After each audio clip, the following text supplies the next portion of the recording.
This field trip takes us to SP Crater. It's a recent addition to the volcanic activity that began to sweep through northern Arizona 6 million years ago. SP is a particular type of volcano called a cinder cone. These can form very quickly, sometimes in less than a year. They're smaller than composite volcanoes like Mount Rainier, certainly smaller than shield volcanoes like Mauna Loa in Hawaii. SP Crater is composed of unconsolidated cinders that piled up as a steep-sided cone. The crater's still young, and there's not been much time yet for weathering and erosion to wear it down. We'll see how this eruption first produced SP's cone, and then, near the end of the eruption, resulted in a lava flow that emerged from the base. Climbing the steep slopes of SP Crater, you take one step forward and 2 steps back in the loose black cinders.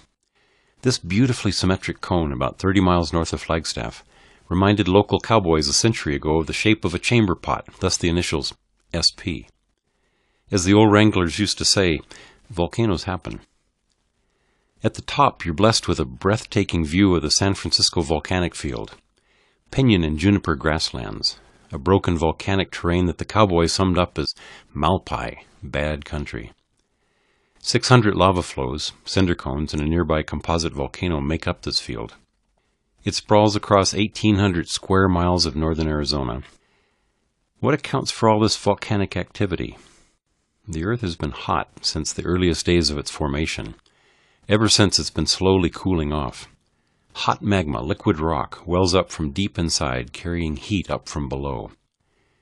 What do you think happens when magma comes into contact with groundwater?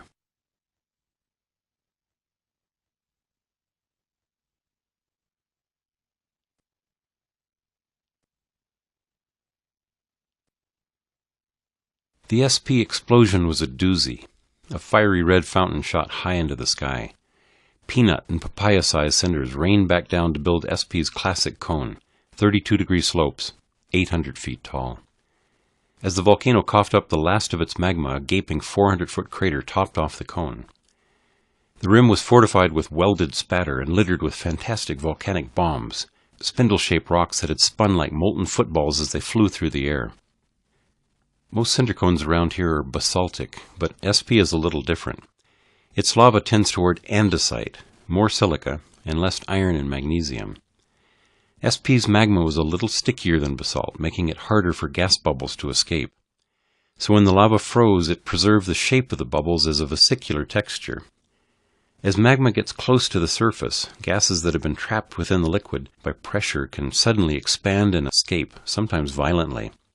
Like popping open a shaken can of soda, frothy lava burst out of the volcano's single vent. After most of the gas escaped and the cinder fountains were exhausted, a more languid lava broke out the bottom of the cone. This pattern, cinder cone formation followed by a lava flow, is very common among cinder cones in northern Arizona and around the world.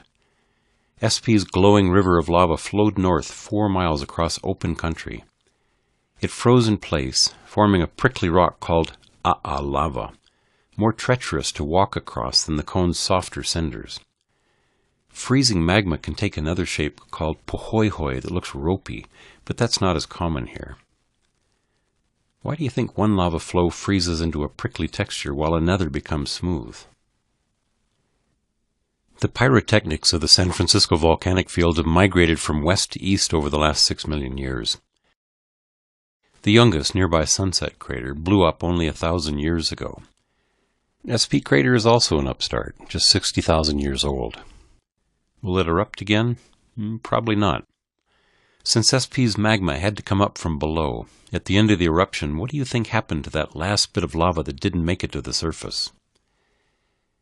The eruption of SP Crater may be over, but volcanoes do happen around here.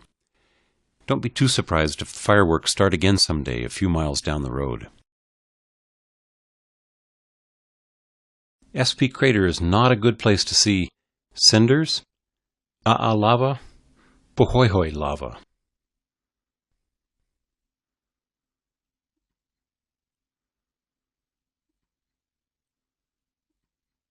There's not much pohoihoi lava found at SP Crater. Agathla is a volcanic neck up on the Arizona-Utah border. What does it have in common with SP Crater? When magma rises toward the surface, it must flow up through a conduit. When flow stops, any magma remaining in this throat will freeze into a neck that can subsequently be exposed when the surrounding rocks are eroded.